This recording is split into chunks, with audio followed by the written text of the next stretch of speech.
Good morning students. இன்னைக்கு கிளாஸ்ல solution chapter lecture 2 பார்க்கலாம்.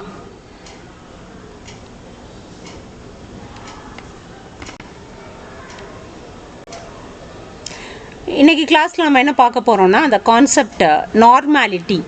இதுக்கு முன்னாடி மொலாரிட்டினா என்னன்னு பார்த்தோம். இப்போ நார்மாலிட்டினா என்னன்னு பார்க்க போறோம். ஸோ நார்மாலிட்டி தெரியறதுக்கு முன்னாடி நமக்கு ஈக்குவலண்ட் வெயிட்னா என்னன்னு தெரியணும். So what is equivalent wait? So equivalent weight na enna equivalent weight of a substance is expressed in grams is known as gram equivalent weight or gram equivalent or equivalent. Equivalent weight grams la express panna adukku peru gram equivalent weight.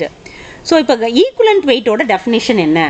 So appdin pathina so equivalent weight oda definition enna appadina so the weight of a substance that combines or displaces the weight of the substance that combines or displaces with so 1.008 grams of hydrogen or 8 grams of oxygen or 35.5 gram of chlorine. So அதுக்கு பேர் தான் equivalent wait. So ஒரு substance வந்து எவ்வளோ ஹைட்ரஜனோட react ஆகுது, அதாவது 1.008 grams of ஹைட்ரஜனோட react ஆகும், இல்லைனா 8 grams of oxygen or 35.5 grams of chlorine. So அப்படி ரியாக்ட் ஆச்சுன்னா அந்த வெயிட்டுக்கு பேர் ஈக்குவலண்ட் வெயிட். இப்போ வந்து ஈக்குவலண்ட் வெயிட் எப்படி கண்டுபிடிக்கலாம்? So equivalent weight of a substance எப்படி கண்டுபிடிக்கிறது?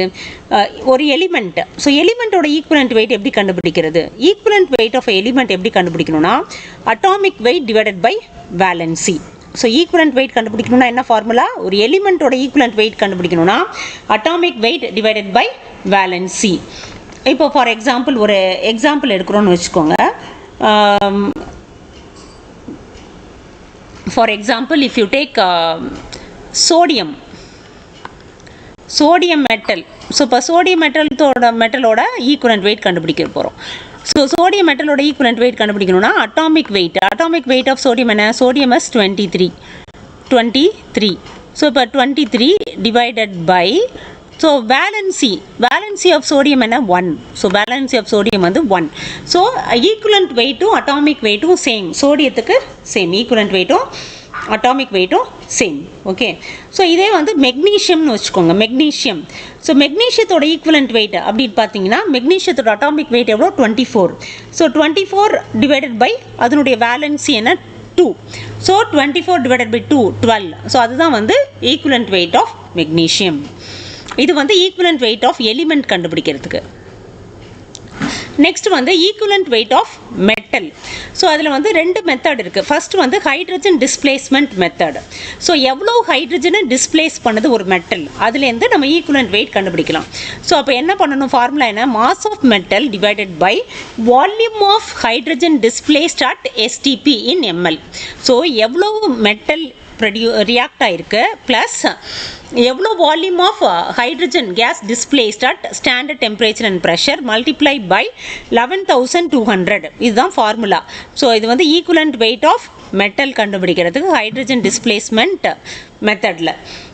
அதே வந்து இது வந்து வால்யூம்னா நம்ம வந்து 11,200 மல்டிப்ளை பண்ணோம். இதே மாஸ் அப்படின்னா so equivalent weight of metal பார்த்தீங்கன்னா it is so mass of metal divided by mass of hydrogen into 1.008.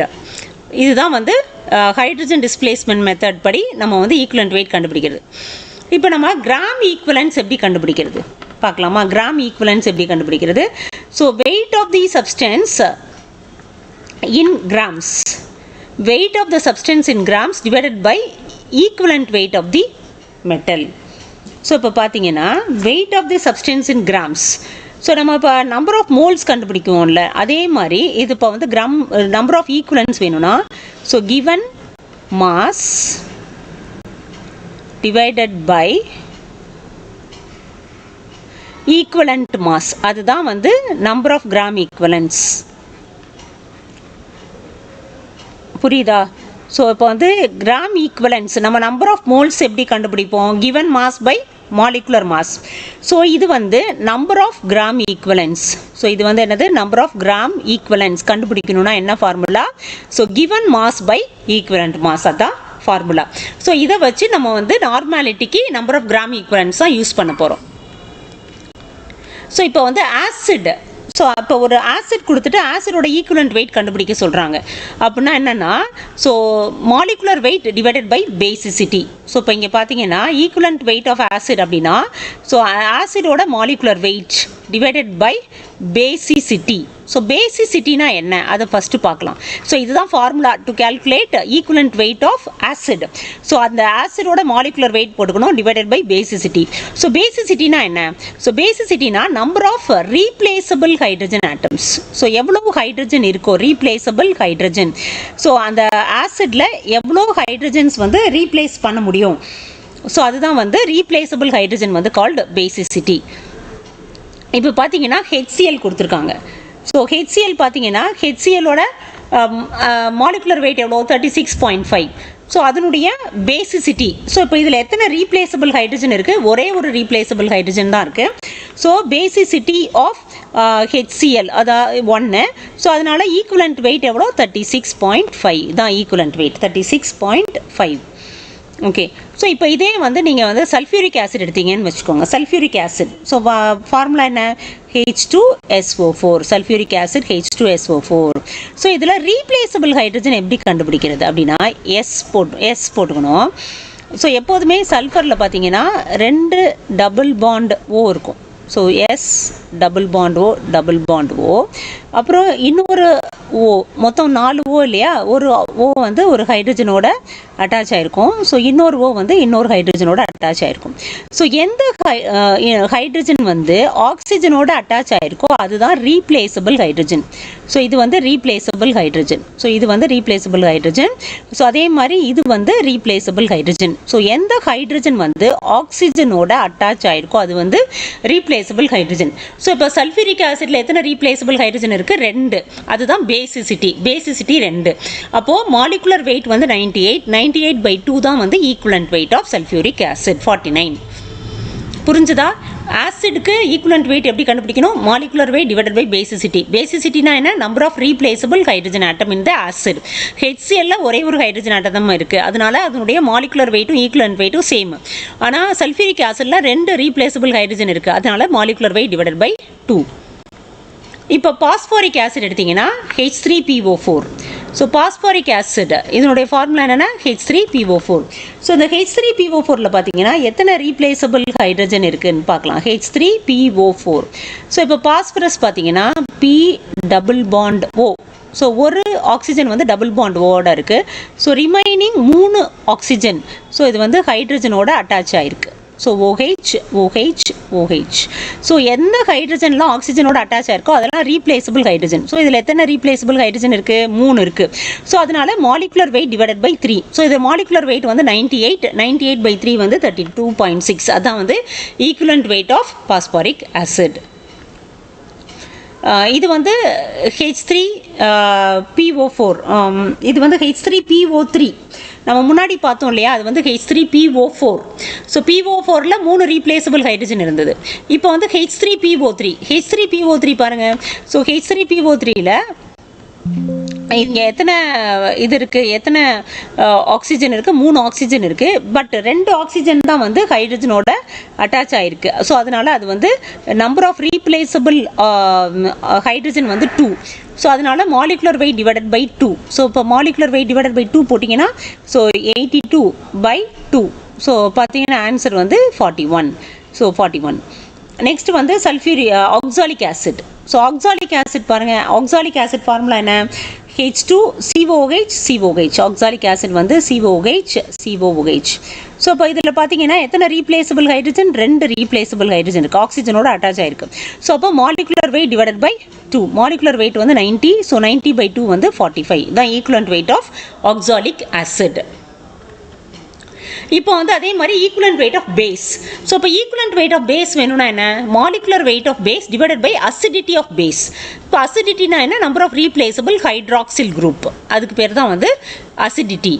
So இப்போ பார்த்தீங்கன்னா எக்ஸாம்பிள் பேரியம் ஹைட்ராக்சைடில் பார்த்தீங்கன்னா 2 ரீப்ளேசபிள் OH குரூப் இருக்குது, அதனால molecular weight divided by 2. So 171.3 divided by 2 பார்த்தீங்கன்னா answer வந்து so இதுக்கு 85.67. So அடுத்தது வந்து ferric hydroxide. So 3 OH group இருக்குது.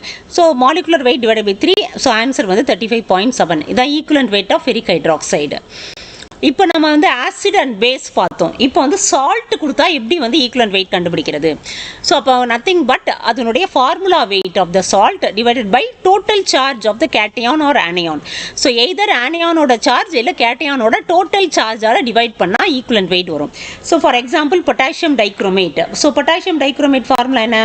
So K2Cr2O7. பொட்டாசியம் டைக்ரோமேட்டோட ஃபார்முலா வந்து பார்த்தீங்கன்னா ஸோ வந்து K2Cr2O7. ஸோ இப்போ இதில் total charge positive charge or total negative charge இல்லையா? ஆனியான் ஆஃப் தி கேட்டையான் இல்லை ஆனியான். ஸோ இது பார்த்தீங்கன்னா ஆக்சிஜன் வந்து 2 மைனஸ், அப்போ 7 ஆக்சிஜன் இருக்குது, -14. So potassium always +1. இப்போ 2 பொட்டாசியம் இருக்கிறதுனால ஸோ இப்போ வந்து +2. இங்கே வந்து ஆக்சுவலி பொட்டாசியம் +1 2 இருக்கிறதுனால ஆக்சுவலி இதை மல்டிப்ளை பண்ணால் +2 வரும். அப்போ ரிமைனிங் பார்த்தீங்கன்னா 12 வரும். அப்போ ஒவ்வொரு குரோமியமும் +6 ஆக்சிடேஷன் ஸ்டேட்டில் இருக்குது. So +6 oxidation state. So potassium dichromate formula என்ன? K2Cr2O7. ஸோ இதனுடைய ஃபார்முலா வெயிட் எழுதிக்கணும் divided by total charge of the cation or total charge on the anion of the salt. So இங்கே பார்த்தீங்கன்னா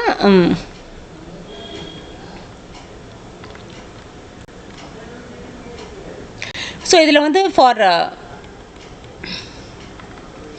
ஸோ இப்போ பொட்டாசியம் டைக்ரோமேட் பார்த்தீங்கன்னா இதோட reaction கொடுத்துருக்காங்க. So இது என்ன ரியாக்ஷன் ஆகுது? ஸோ குரோமியம் வந்து +6 ஆக்சிடேஷன் ஸ்டேட். நம்ம அந்த K2Cr2O7 பார்த்தோம் இல்லையா? ஸோ இது வந்து +6 ஆக்சிடேஷன் ஸ்டேட்டில் இருக்குது. இது ஒரு குரோமியம் வந்து +6 ஆக்சிடேஷன் ஸ்டேட்டு. ஸோ இது வந்து என்ன ஆகுதுன்னா +3 ரெடியூஸ் ஆகுது. அப்போது ஒரு குரோமியம் வந்து +6லேருந்து +3 மாறுது. ஸோ ஒரு குரோமியம் வந்து +6லேருந்து +3 மாறுது. ஸோ அப்போ எத்தனை எலக்ட்ரானை வந்து கன்சியூம் பண்ணுது? அக்செப்ட் பண்ணது 3 எலக்ட்ரான். அப்போ 2 குரோமியம் வந்து 6 எலக்ட்ரான் அக்செப்ட் பண்ணுது. அப்போ 2 Cr3+ மாறுது. ஸோ அப்போது எவ்வளோ எலக்ட்ரான் வந்து லாஸ் ஆகுது ஆர் கெயின் ஆகுது அதுதான் வந்து. ஸோ இப்போ 2 குரோமியத்துக்கு வந்து 6. ஸோ இப்போ எலக்ட்ரான் எத்தனை கெயின் ஆயிடுச்சு? 6. So equivalent weight of K2Cr2O7 வந்து so formula weight divided by 6 number of electrons lost or gained அது வந்து 49. ஸோ இது புரிஞ்சுதா? இது வந்து இது ஈக்குவலண்ட் வெயிட் ஆஃப் சால்ட்டுக்குரிய ஃபார்முலா. ஸோ கீழே இருக்கிறது வந்து என்னென்னா அது வந்து ஆக்சிடைசிங் ஏஜென்ட் ரெடியூசிங் ஏஜென்ட்டுக்குரியது ஃபார்முலா இது. ஸோ இப்போ பார்த்தீங்கன்னா இந்த இடத்துல இங்கே பாருங்கள் equivalent weight of salt.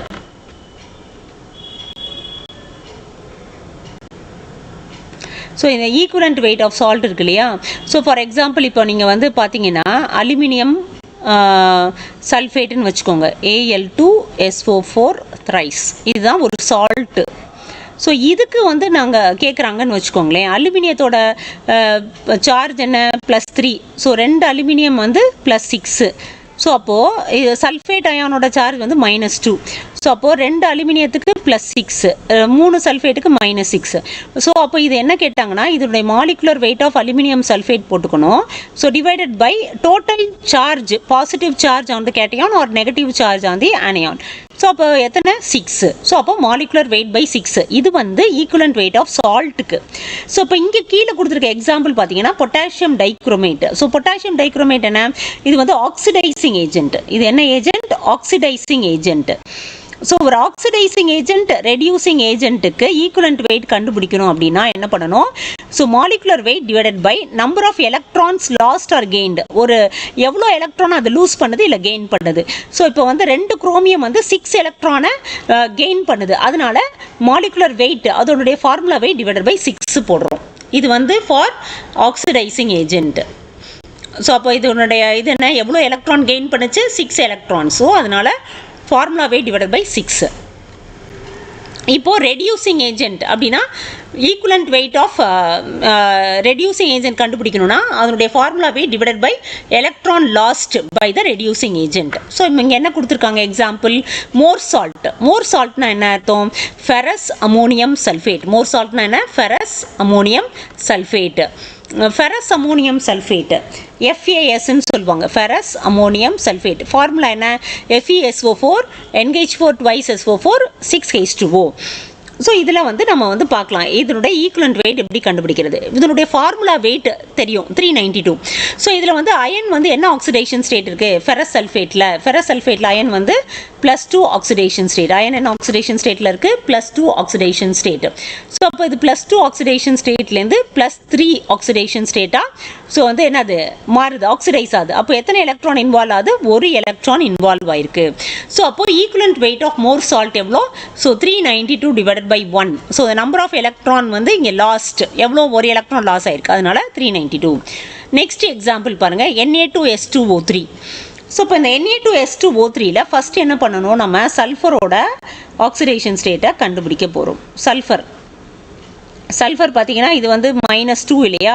So அப்போ -2 3 டைம்ஸ்னா -6 ஆகும். இது வந்து +1 அப்போ 2னா +2 ஆகும். அப்போ ஈச் சல்ஃபர் வந்து பார்த்தீங்கன்னா மொத்த சார்ஜ் வந்து +4 இருக்கணும். அப்போ ஈச் சல்ஃபர் இஸ் +2. ஸோ இது வந்து -2, இது வந்து +1, ஸோ இது வந்து +2. ஸோ இதனுடைய ஈச் சல்ஃபரோட ஆக்சிடேஷன் ஸ்டேட் பார்த்தீங்கன்னா +2 இருக்குது. ஸோ இப்போ இங்கே பார்த்தீங்கன்னா Na2S4O3. ஸோ Na2S4O3 பாருங்கள். So Na2S4O3ல Na2S4O3. ஸோ இப்போ இது வந்து எக்ஸ்ன்னு வச்சுக்கணும். ஸோ Na வந்து +1, so 2 + 4x -6. Each oxygen is -2, அப்போ 0. அப்போது 4x ஸோ ஈக்குவல் டு 6ல் 2 போச்சுன்னா -4, இங்கே வந்து +4. ஓ இல்லை, இது வந்து ஃபார்முலா தப்பாக இருக்குது. Na2S4O6. So Na2S4O6. ஸோ அப்போ O6னா எவ்வளோ, -12ன்னு வரும், -12. ஸோ -12னா 4x இஸ் ஈக்குவல் டு 10. அப்போ எக்ஸ் எவ்வளோ, 10/4. ஸோ 10/4னா எவ்வளோ, ஸோ 2.5. ஸோ அப்போது சல்ஃபரோட ஆக்சிடேஷன் ஸ்டேட்டிங் என்ன ஆகுது, 2.5ஆக மாறுது. ஸோ +2லேருந்து 2.5ஆக மாறுது. அப்போது இதுக்கு வந்து நம்ம என்ன கண்டுபிடிக்கணும், என் ஃபேக்டர் கண்டுபிடிக்கணும். ஸோ என் ஃபேக்டர்னா என்ன, change in oxidation number. So 2லேருந்து 2.5 ஆகுது. அப்போ எவ்வளோ, change in oxidation number 0.5 into எத்தனை ஆட்டம்ஸ் இருக்குது சல்ஃபர் ரியாக்டன்ட்டில் பாருங்கள், எத்தனை ஆட்டம் இருக்குது, 2 ஆட்டம்ஸ் இருக்குது. அப்போ 2ஆல் மல்டிப்ளை பண்ணால் 0.5 × 2 எவ்வளோ, 1. அப்போது இதனுடைய என் ஃபேக்டர் வந்து 1. ஸோ அப்போது மோர் சால்ட், இப்போ இந்த Na2S2O3யோட ஈக்குவலண்ட் வெயிட் கண்டுபிடிக்கணும்னா 248 அதோட molecular weight divided by 1, N factor வந்து 1. ஸோ இதுதான் வந்து ஈக்குவலண்ட் வெயிட் கண்டுபிடிக்கிற மெத்தட். ஸோ என்ன பண்ணணும், ஈக்குவலண்ட் வெயிட் கண்டுபிடிக்க என் ஃபேக்டர் தெரியணும். என் ஃபேக்டர் எப்படி கண்டுபிடிக்கணும், சேஞ்ச் இன் ஆக்சிடேஷன் நம்பர். இங்கே 2லேருந்து 2.5 ஆயிருக்கு, எவ்வளோ, 0.5. ஸோ இங்கே எத்தனை சல்ஃபர் ஆட்டம் இருக்குது, 2 சல்ஃபர் ஆட்டம் இருக்குது. அதனால் 2ஆல் மல்டிப்ளை பண்ணால் n factor is 1. So equivalent weight வந்து 248/1.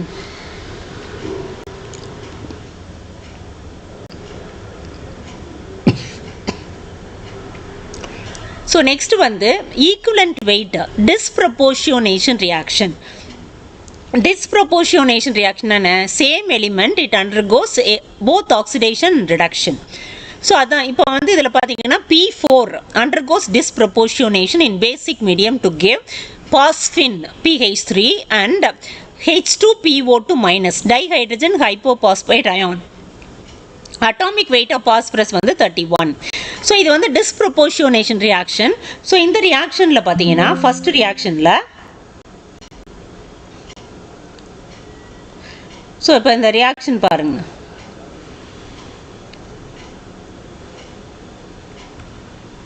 ஸோ இந்த ஃபர்ஸ்ட் ரியாக்ஷனில் ஸோ இங்கே P4 what is oxidation state of phosphorus, elemental ஸ்டேட்டில் 0.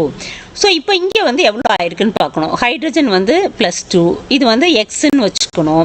ஸோ ஈச் ஆக்சிஜன் இஸ் -2, அப்போ -4 ஈக்குவல் டு -1. அப்போ எக்ஸ் வந்து என்னது, எக்ஸ் இங்கே வந்து -2, அப்போ வந்து இந்த சைடுக்கு போச்சுன்னா -1 +2. So X is +1. ஸோ அப்போது இங்கே சேஞ்ச் இன் ஆக்சிடேஷன் நம்பர் என்ன, +1.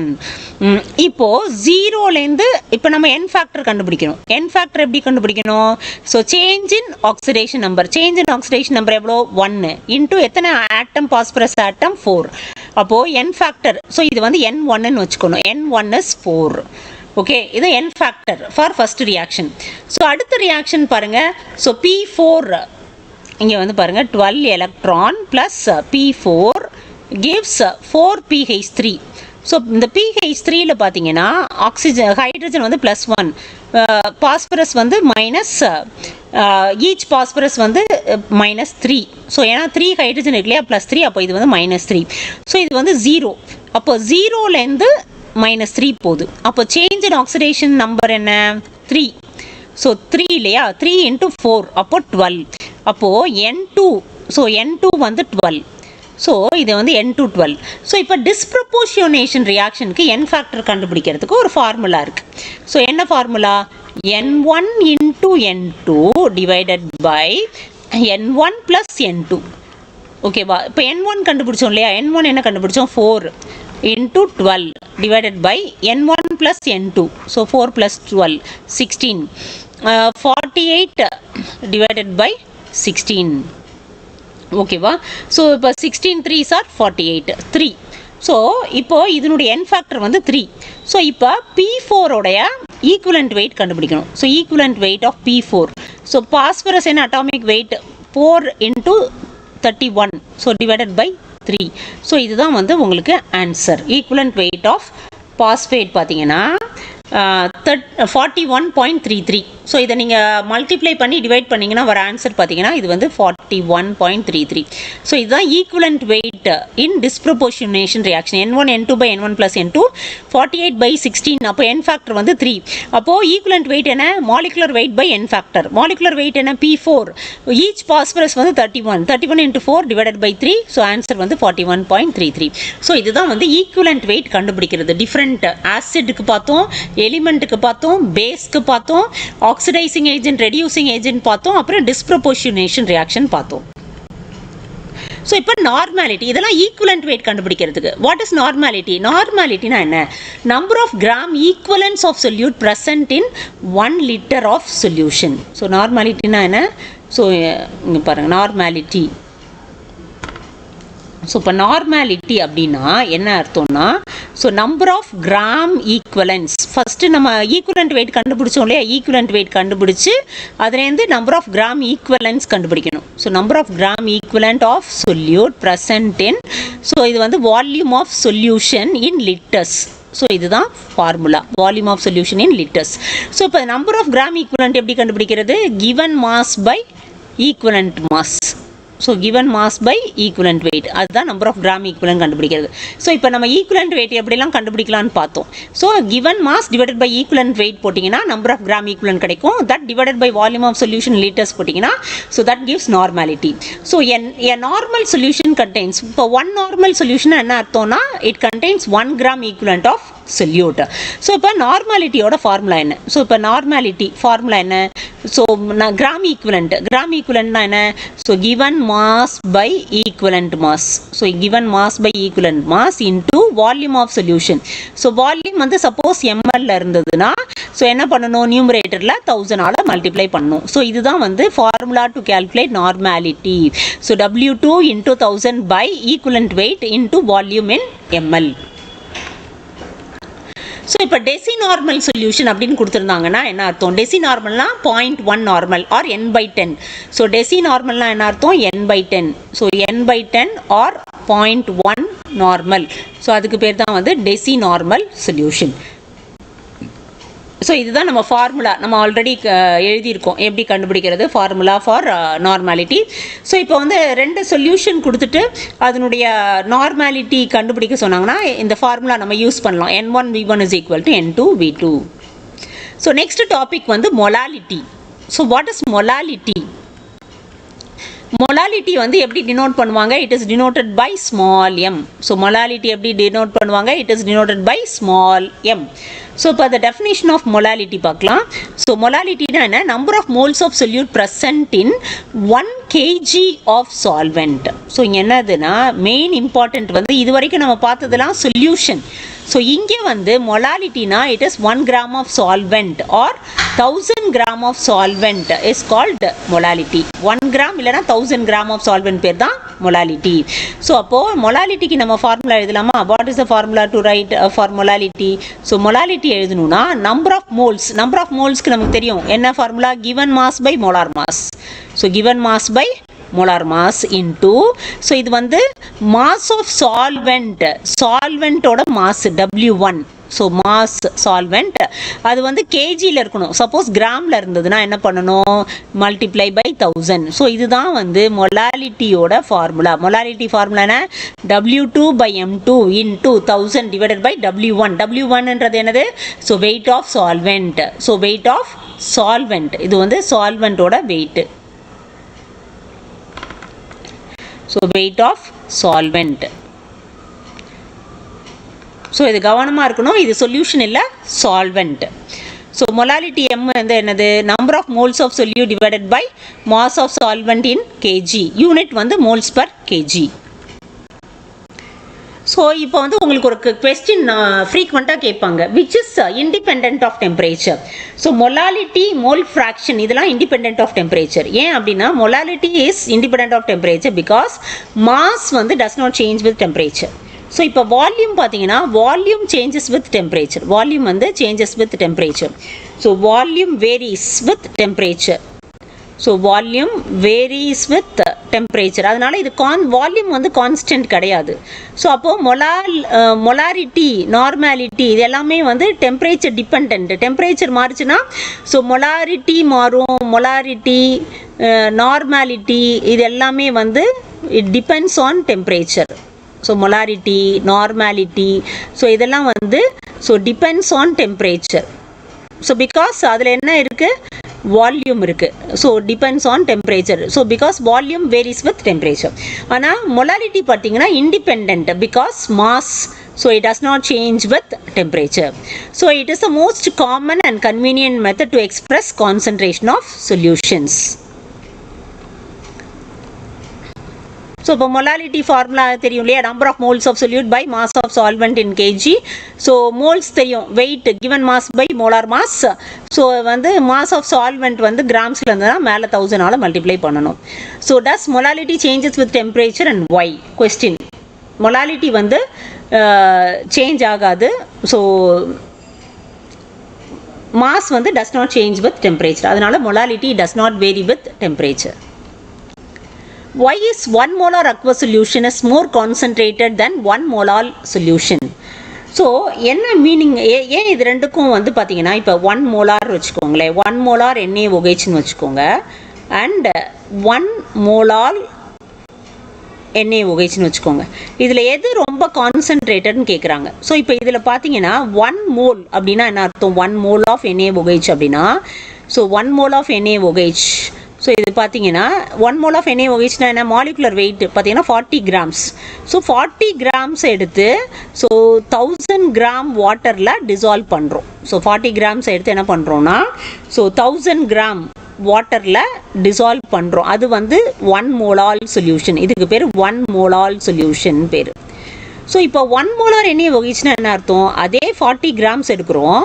ஸோ இப்போ வந்து சொல்யூஷன் வந்து 1 liter of solution. So 1 liter of solution. So அப்போ பார்த்தீங்கன்னா சொல்யூஷன், இது சொல்யூஷனோட வால்யூம் தான் 1 liter.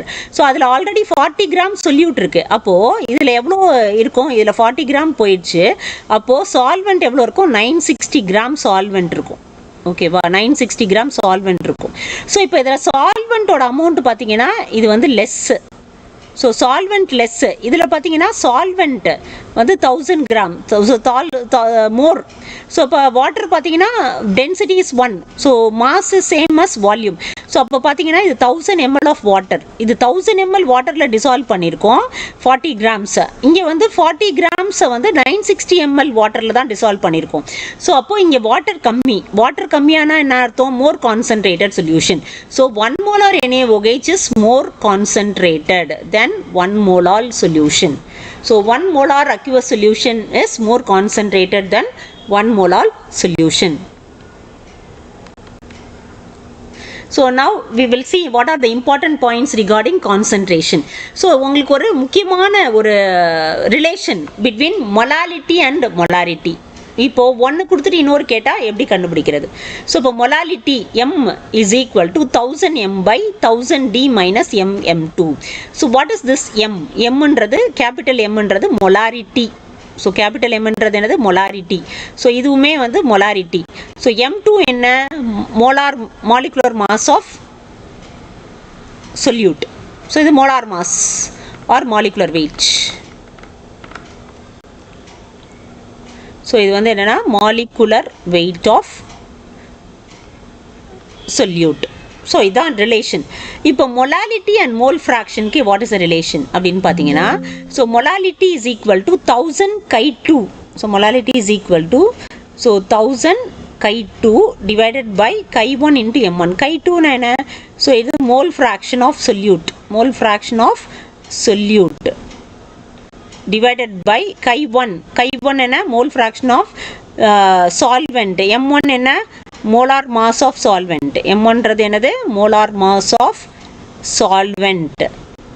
So இதான் formula between molality and mole fraction. M is equal to 1000 K2 by so K1 into M1. K1 என்றது என்னது? mole fraction of solvent. So it is mole fraction of solvent. So next வந்து normality and molarity. So normality க்கு molarity க்கு என்ன formula? So normality is equal to so molarity into n factor. So n factor into molarity. So அதான் formula. Normality is equal to molarity into n factor.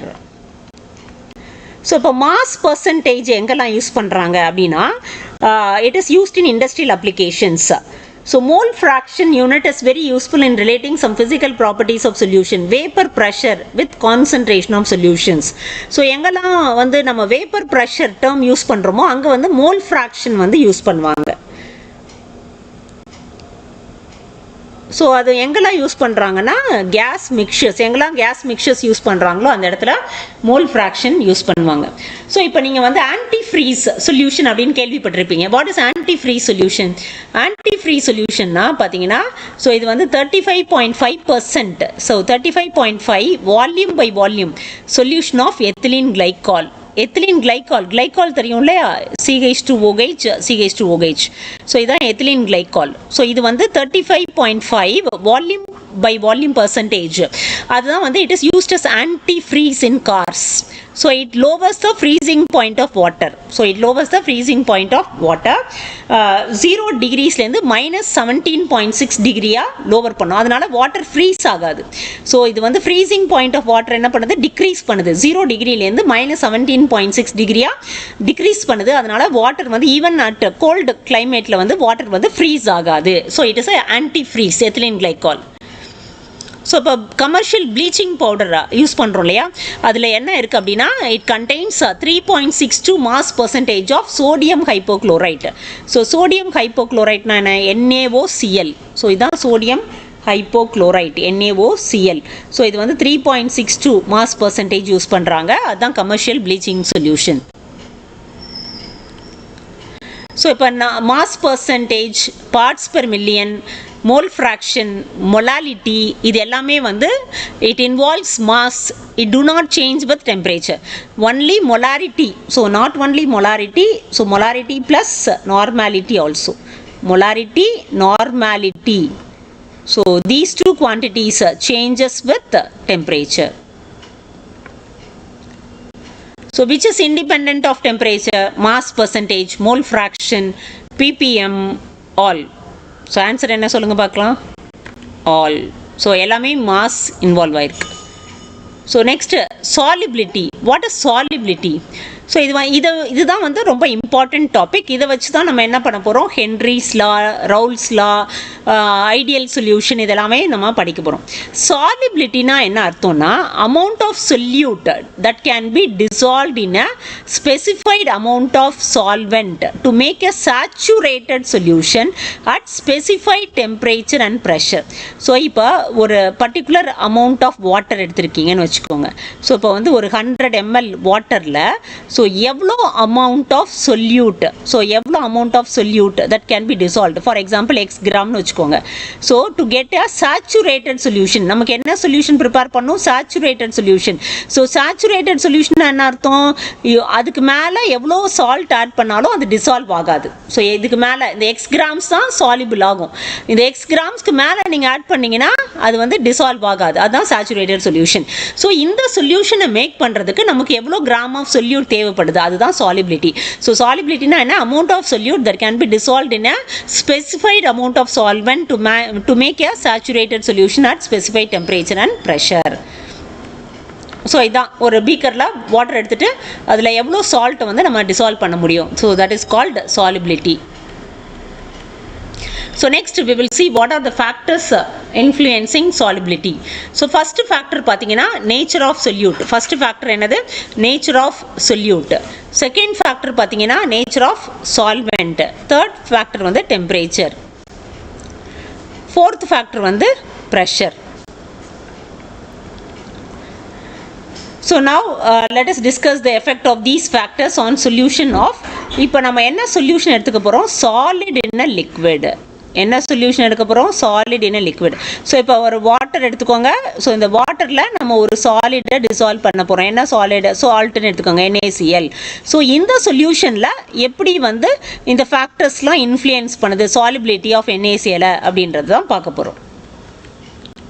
So solubility of solid in a liquid, nature of solute and solvent.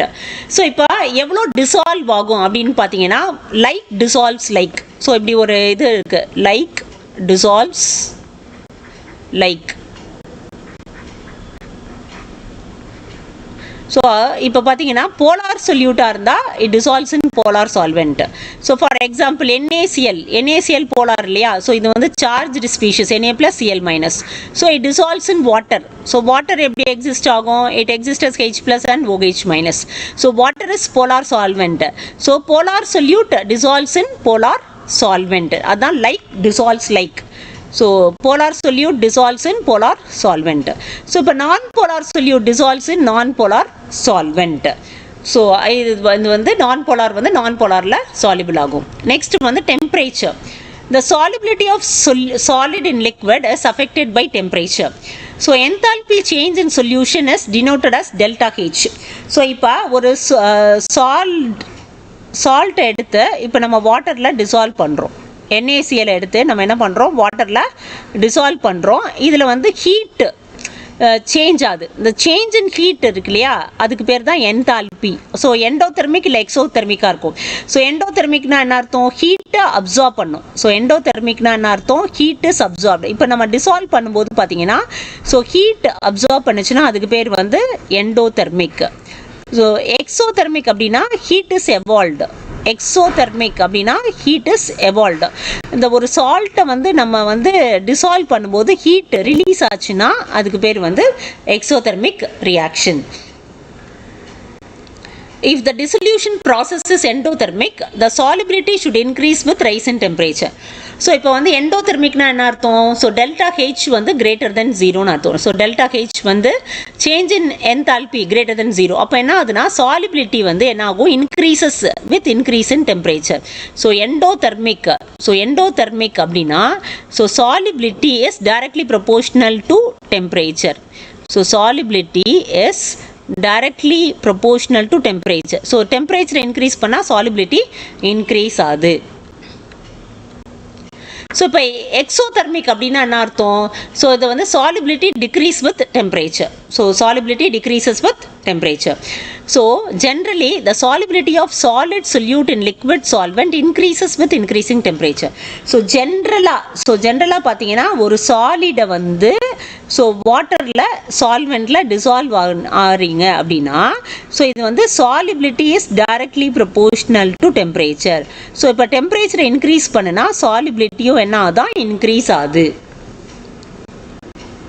So NaCl solubility is not much affected by increase of temperature. So இது வந்து general statement. So temperature increase பண்ணா solubility increase ஆகும். ஆனால் NaCl ஓட solubility பார்த்தீங்கன்னா it is not affected by increase of temperature. So இதான் வந்து solubilityயும் temperature plot.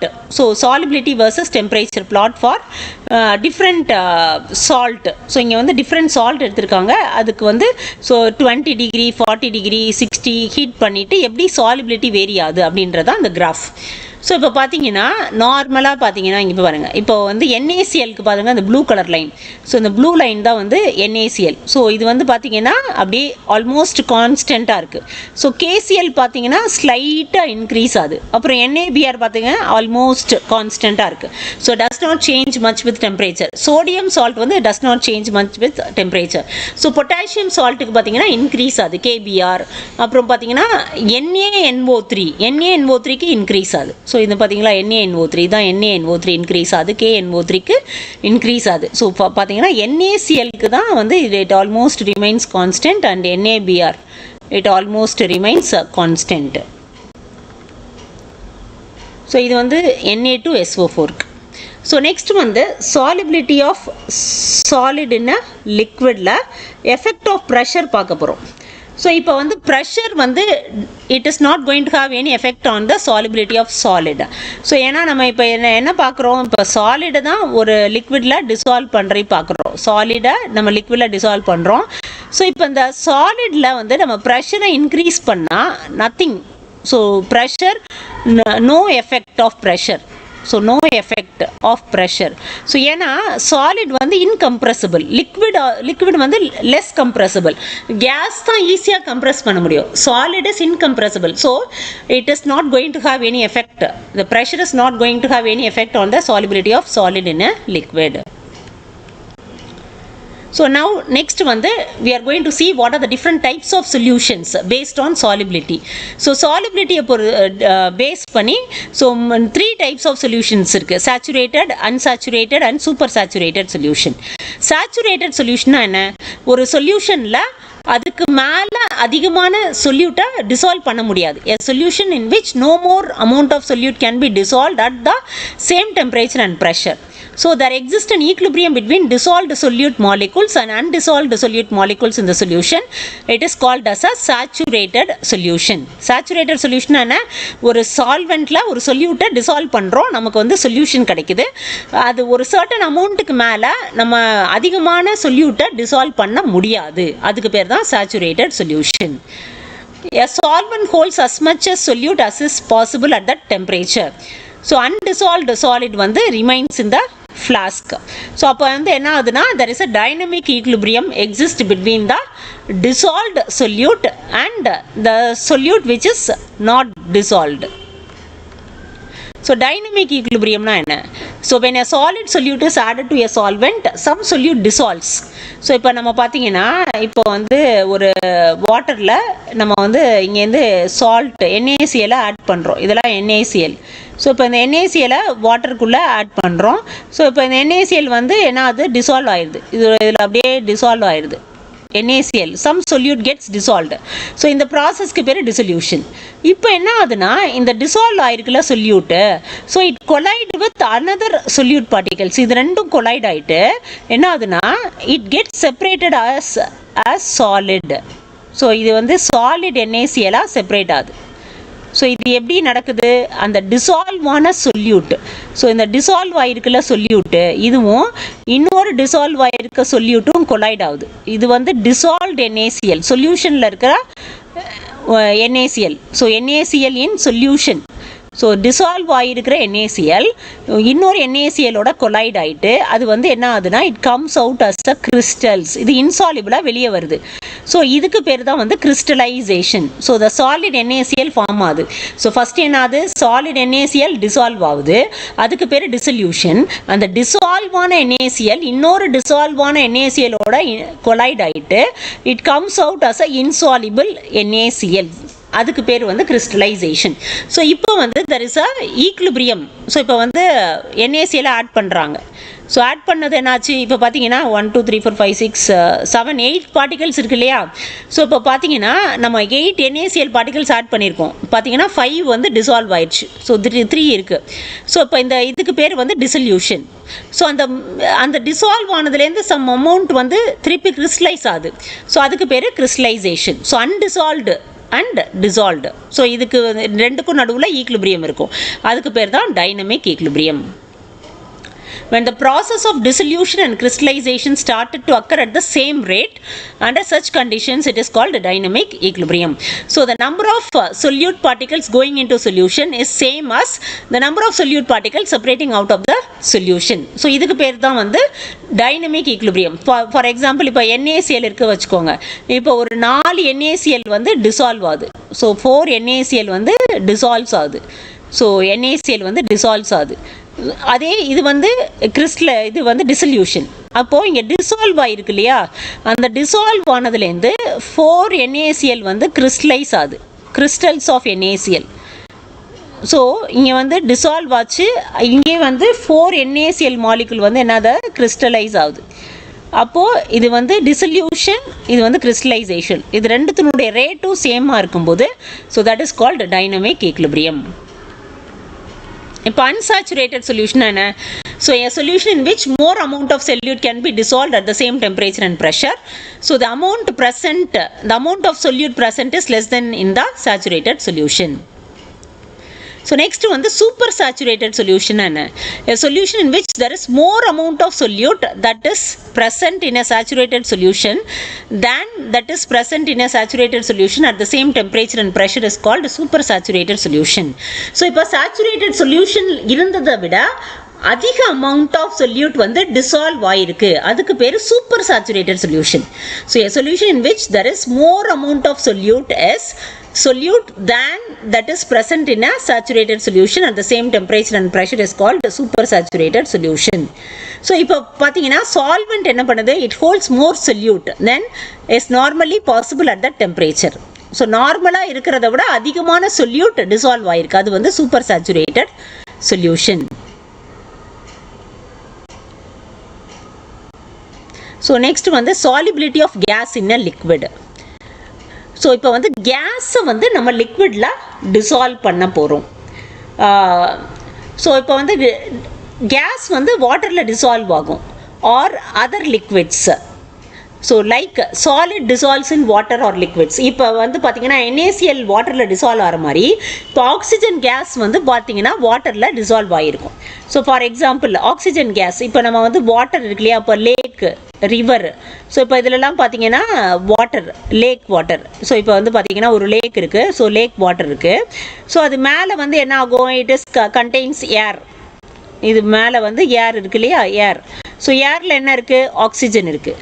So இந்த ஆக்சிஜன் பார்த்தீங்கன்னா இது வந்து வாட்டரில் டிசால்வ் ஆயிரும். ஸோ இந்த கேஸ் இது இப்போ நம்ம என்ன பார்க்குறோம், solubility of gas in liquid. So இந்த கேஸ், ஆக்சிஜன் கேஸ் இருக்கு இல்லையா, O2 கேஸ், ஸோ இது வந்து என்ன ஆகுதுன்னா வாட்டரில் டிசால்வ் ஆகுது. ஸோ அதனால தான் வந்து அக்வாட்டிக் அனிமல்ஸ்லாம் வந்து சர்வைவ் ஆகுது. ஸோ இந்த டிசால்வ்ட் ஆக்சிஜனை அது கன்சியூம் பண்ணி அது வந்து சர்வைவ் ஆகுது. ஸோ எவ்வளோ வாட்டரில் ஆக்சிஜன் டிசால்வ் ஆயிருக்கும் அப்படின்னா, ஸோ நார்மலி பார்த்தீங்கன்னா 5 to 6 ppm. So the gas dissolves to small extent 5 to 6 ppm in water and saves the whole flora and fauna. Flora na plants, fauna na so the animals which live in sea or water. So aquatic life, so the life forms in water. So aquatic life வந்து oxygen is very important for their survival. So now we are going to see how the gases gets dissolved in liquid. So எந்த கேஸ்லாம் அதிகமாக dissolve ஆகும் அப்படி பார்த்தீங்கன்னா, எந்த கேஸ்லாம் அதிகமாக டிசால்வ் ஆகுதுன்னு பார்த்தீங்கன்னா, so HCl, so HCl gas, so hydrogen chloride, ammonia, SO2, so இதெல்லாம் வந்து அதிகமாக சாலிபிள் ஆகும் வாட்டரில். ஸோ ஏன் இதெல்லாம் அதிகமாக சாலிபிள் ஆகுதுன்னா, இதை வந்து ஈஸியாக லிக்விஃபை பண்ணலாம். லிக்விஃபைனா என்ன, ஸோ கேஸை லிக்விடாக மாற்றுறது, கேஸை வந்து லிக்விடாக மாற்றுறது. ஸோ இந்த கேஸை லிக்விடாக மாற்றுறது வந்து ஈஸி. எதுக்கெல்லாம் ஈஸி, HClக்கு, அமோனியாவுக்கு, SO2. ஸோ இந்த கேஸ் எல்லாம் நம்ம என்ன பண்ணலாம், ஈஸியாக இதை வந்து லிக்விடாக மாற்றிடலாம். ஸோ இந்த கேஸஸை ஈஸியாக லிக்விடாக மாற்றிடலாம். ஸோ அந்த கேஸஸ்க்கு வந்து they are more soluble in water. So solubility of gas வந்து எதை ரிலேட் பண்ணியிருக்குன்னா, it is affected by 2 factors. ஒன்று ப்ரெஷர், இன்னொன்று வந்து டெம்பரேச்சர். ஸோ இப்போ வந்து ப்ரெஷர் பார்த்தீங்கன்னா என்ன பாருங்க, ஸோ இப்போ நம்ம வந்து நார்மலாக கூல்ட்ரிங்க்ஸ்லாம் குடிக்கிறோம் இல்லையா, கூல்ட்ரிங்க்ஸ் பாட்டில் பார்த்தீங்கன்னா, ஸோ இந்த கூல்ட்ரிங்க்ஸ் பாட்டிலில் ஸோ எப்படி கார்பன் டை ஆக்சைடை வந்து நம்ம பாட்டிலில் ஸ்டோர் பண்ணி வச்சுருப்பாங்க. ஸோ இப்போ வந்து இது பார்த்தீங்கன்னா சோடா வாட்டர் சொல்கிறோம் இல்லையா. ஸோ இந்த சோடா வாட்டர், ஸோ இதில் பார்த்தீங்கன்னா கார்பன் டை ஆக்சைடு கேஸ் வந்து டிசால்வ் பண்ணி வச்சுருப்பாங்க, carbon dioxide gas. So இப்போ இந்த கார்பன் டை ஆக்சைடு கேஸ் வந்து எப்போ சாலிபிள் ஆகும், அதிகமாக சாலிபிள் ஆகும்னா ப்ரெஷரை இன்க்ரீஸ் பண்ணுவாங்க. ஸோ இந்த ப்ரெஷரை இன்க்ரீஸ் பண்ணும்போது so more carbon dioxide வந்து இந்த வாட்டரில் டிசால்வ் ஆயிரும். So solubility of gas increases with increase of pressure. So ப்ரெஷரை அதிகப்படுத்திங்கன்னா ஸோ இங்கே பார்த்தீங்கன்னா ஸோ இங்கே இதுதான் கேஸ். ஸோ இதெல்லாம் இங்கே வந்து கேஸ் இருக்குது, இந்த கேஸ் மாலிகுல்ஸ். ஸோ இந்த கேஸ் மாலிகுல்ஸ் பார்த்தீங்கன்னா it goes into water. So என்ன பண்ணுறாங்க, ப்ரெஷரை இன்க்ரீஸ் பண்ணுறாங்க, pressure. So applying pressure. So pressure apply பண்ணும்போது இந்த பிஸ்டன் கீழே மூவ் ஆகும். அப்போ கேஸ் மாலிகுல்ஸ் வந்து ஃபோர்ஸ் பண்ணி அது என்ன ஆகுது, அந்த வாட்டரில் டிசால்வ் ஆகுது. So solubility of gas is directly proportional to pressure. So ப்ரெஷரை இன்க்ரீஸ் பண்ணினா solubility of gas increases. So இப்போ வந்து வெயிட், ஸோ பிஸ்டன் மேலே வெயிட் இன்க்ரீஸ் பண்ணுறாங்க, ப்ரெஷர் இன்க்ரீஸ் ஆகுது. ஸோ அதனால் இங்கே பார்த்தீங்கன்னா so more of the gas it gets dissolved in water. So இங்கே ப்ரெஷர் அதிகமாகிடுச்சு. ஸோ ப்ரெஷர் அதிகமானதுனால ஸோ எல்லா கேஸ் மாலிகுல்ஸும் க்ளோஸராக வந்துட்டு it gets dissolved in water. So with increase of weight on the piston solubility of gas வந்து increases. So weight increase பண்ணால் என்ன அர்த்தம், ப்ரெஷரை இன்க்ரீஸ் பண்ணுறோன்னு அர்த்தம். ஸோ இப்போ வந்து டைனமிக் ஈக்லிபிரியத்தில் இருக்குது. So under the conditions such as pressure and temperature, so rate of gaseous molecule entering and leaving the solution phase is same. So இப்போ பார்த்தீங்கன்னா இதில் வந்து நான் அது இப்போ சாலிபிலிட்டி இப்போ இருக்கு இல்லையா, இது வந்து கேஸ். ஸோ இப்போ அந்த கேஸ் வந்து இட் கோஸ் இன்டு சொல்யூஷன், அந்த டிசால்வ் ஆன கேஸ் மறுபடியும் வெளியே வருது. ஸோ இந்த ரெண்டு ரேட்டும் ஈக்குவலாக இருக்குது. ஸோ ஃபஸ்ட்டு கேஸ் வந்து சாலிபிள் ஆகுது, அந்த டிசால்வ்டு கேஸ் வந்து திரும்பி ரிலீஸ் ஆகுது. ஸோ இது entering and leaving. So gas entering and leaving வந்து it occurs at same rate. So then it is called as equilibrium, dynamic equilibrium. So W indicates weight. So by increasing weight, pressure of the gas increases. So இப்போ வந்து concentration of gas molecules per unit volume increases. So இங்கே பார்த்தீங்கன்னா இந்த volume, so இப்போ 1 ml இப்போ இந்த volume பார்த்துக்கோங்க. So இப்போ இந்த வால்யூமில் பார்த்தீங்கன்னா now we have more gas molecules. So ப்ரெஷரை இன்க்ரீஸ் பண்ணுறதுனால கான்சன்ட்ரேஷன் இன்க்ரீஸ் ஆகுது. ஸோ அந்த என்ன ஆகுதுன்னா ஸோ சாலிபிலிட்டி வந்து இன்க்ரீஸ் ஆகுது. So there is a state of dynamic equilibrium. So dynamic equilibrium போது dissolution and crystallization occurs at the same rate. So now pressure increase பண்ணா என்ன ஆகும்? So pressure increase பண்ணா compress, gases are more compressible. So அதனால they are compressed to a smaller volume. So solubility increase ஆகுது. So இப்போ temperature. So இப்போ வந்து நம்ம என்ன ஆகுதுன்னா, இது நம்ம வீட்டிலே பார்த்தீங்கன்னா வாட்டரை நம்ம வந்து ஒரு பீக்கரில் எடுத்துருக்கோம். ஸோ வாட்டரை பீக்கரில் எடுத்துகிட்டு நம்ம வந்து ஹீட் பண்ணுவோம். ஸோ ஹீட் பண்ணும்போது பார்த்தீங்கன்னா பபுள்ஸாக ஃபார்ம் ஆகும், பார்த்தீங்களா, பார்த்துருப்பீங்க. ஸோ இந்த பபுள்ஸ்லாம் என்ன ஆகுதுன்னா ஸோ அந்த டிசால்வ்டு கேஸ் வந்து வெளியில் வருது. ஸோ டிசால்வ்டு கேஸ் வந்து கம்ஸ் அவுட். ஸோ கேஸ் வந்து என்ன ஆகுதுன்னா ஸோ அதில் டிசால்வ் ஆகிருக்கிற கேஸ் வந்து it comes out of the liquid. So அதுதான் அப்போ வந்து என்ன ஆகுதுன்னா solubility decreases with temperature. So solubility decreases, solubility is inversely proportional to temperature. So solubility of gas is inversely proportional to temperature, so whereas directly proportional to pressure.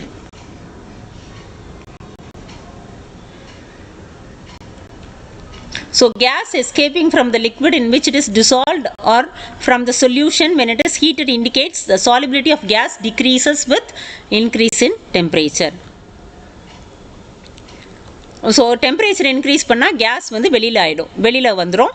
So carbonated soft drinks are more bubbly if stored in the refrigerated.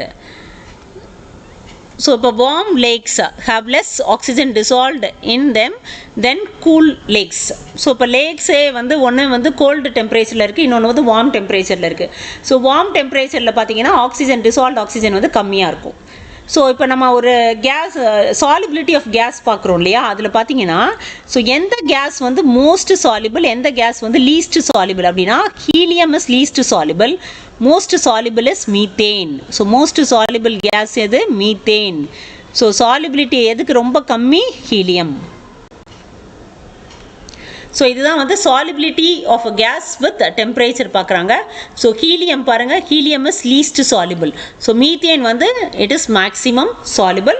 And solubility பார்த்தீங்கன்னா it decreases with temperature. So டெம்பரேச்சரை increase பண்ண solubility decrease ஆகுது. So இப்போ methane solubility பார்த்தீங்கன்னா இது வந்து 2 mm இருக்குது. So இது ஹீலியம் பார்த்தீங்கன்னா less than 1 தான் இருக்குது. So when a gas is dissolved in liquid, heat is evolved during this process. So இது வந்து exothermic. ஸோ வந்து dissolution of gas இது வந்து ரொம்ப இம்பார்ட்டண்ட் பாயிண்ட்.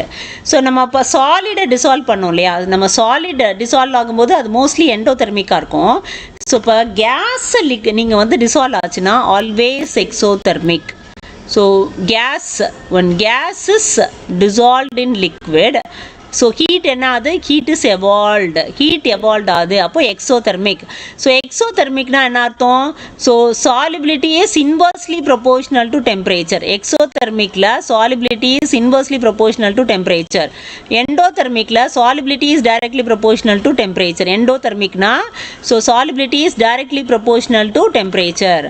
ஸோ இப்போ சாலிபிலிட்டி பார்த்தீங்கன்னா சாலிபிலிட்டி இஸ் டைரக்ட்லி, ஸோ இது வந்து endothermic ப்ராசஸ்னா solubility is directly proportional to temperature. So எக்ஸோதெர்மிக்னா இன்வர்ஸ்லி ப்ரொபோர்ஷனல். அதனால ஹீட் பண்ணோம் என்ன ஆகுது? சாலிபிலிட்டி டிக்ரீஸ் ஆகுது. ஸோ இப்போ ஹென்ரிஸ் லா பார்க்கலாம். இதுதான் இம்பார்ட்டன்ட் லா. ஸோ இப்போ ஹென்ரிஸ் லா என்ன அப்படின்னா, this law states that at constant temperature. So இங்கே என்னது ரொம்ப இம்பார்ட்டன்ட் என்ன? Constant temperature. கான்ஸ்டன்ட் டெம்பரேச்சரை நம்ம சேஞ்ச் பண்ணக்கூடாது. நம்ம பார்த்தோம் இல்லையா, டெம்பரேச்சர் சேஞ்ச் பண்ணால் சாலிபிலிட்டி vary ஆகும், டிக்ரீஸ் ஆகும்.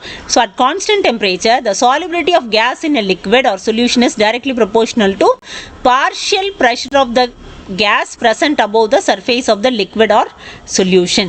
ஸோ இப்போ இதுதான் வந்து ஒரு liquid surface இருக்குது. ஸோ இப்போ வந்து நம்ம வந்து இது சால்வெண்ட் எடுத்திருக்கோம். ஸோ இப்போ வந்து கேஸ்.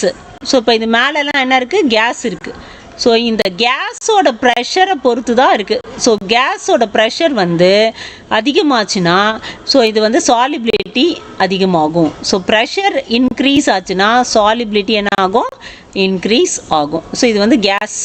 ஸோ இந்த கேஸோட ப்ரெஷர் இன்க்ரீஸ் ஆக சாலிபிலிட்டி என்ன ஆகுது? இன்க்ரீஸ் ஆகுது. ஸோ இப்போ வந்து என்ன, இப்போ சாலிபிள் அப்படின்னா இப்போ இந்த சாலிபிலிட்டியை நம்ம எதோட நம்ம ரிலேட் பண்ண போகிறோம்னா mole fraction. So mole fraction of the gas in solution is proportional to partial pressure. So இப்போ நம்ம ப்ரெஷர் இருக்கு இல்லையா, it is directly related to mole fraction of the gas in solution. So இப்போ இது நிறைய pressure கொடுத்தோம்னா என்ன ஆகும்?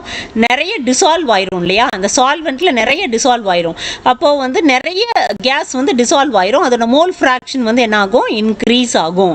So the mole fraction of gas in solution எவ்வளோ அதிகமாக இருக்கும்? Mole fraction of gas in solution is proportional to partial pressure of the gas over the solution. So இதனுடைய ப்ரெஷரை நீ இன்க்ரீஸ் பண்ண ஸோ இதில் நிறைய கேஸ் சாலிபிள் ஆகும். அப்போ இதனுடைய மோல் ஃப்ராக்ஷன் என்ன ஆகும்? மோல் ஃப்ராக்ஷன் இன்க்ரீஸ் ஆகும். ஸோ இதுதான் concept. So the partial pressure of the gas in vapor phase is proportional to mole fraction of the gas. So அப்போ P வந்து என்னது? partial pressure. So partial pressure of the gas is directly proportional to gas in vapor phase is directly proportional to mole fraction of the gas in solution. So அப்போ P is proportional to mole fraction chi. அப்போ proportionality sign remove பண்ணா KH into chi. So here KH என்ன? Henry's law constant. So இப்போ Henry's லா கான்ஸ்டன்ட்டை வந்து so நம்ம வந்து case சாலிபிளா இல்லையான்றதை பார்க்க போகிறோம். ஸோ இப்போ partial pressure of HCl so with mole fraction of HCl in cyclohexane. So the graph is a straight line passing through the origin. ஏன் அப்படி பார்த்தீங்கன்னா so pressure is directly proportional to mole fraction. So இங்கே வந்து ப்ரெஷரை increase பண்ணிகிட்டே போகிறாங்க. So partial pressure increase ஆக so mole fraction வந்து இன்க்ரீஸ் ஆகுது. So this is due to Henry's law.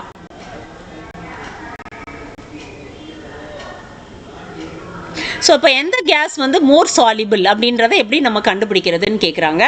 So இப்போ நம்ம எதை வச்சு கண்டுபிடிக்கலாம்னா, ஸோ ஹென்ரிஸ் லா கான்ஸ்டன்ட்.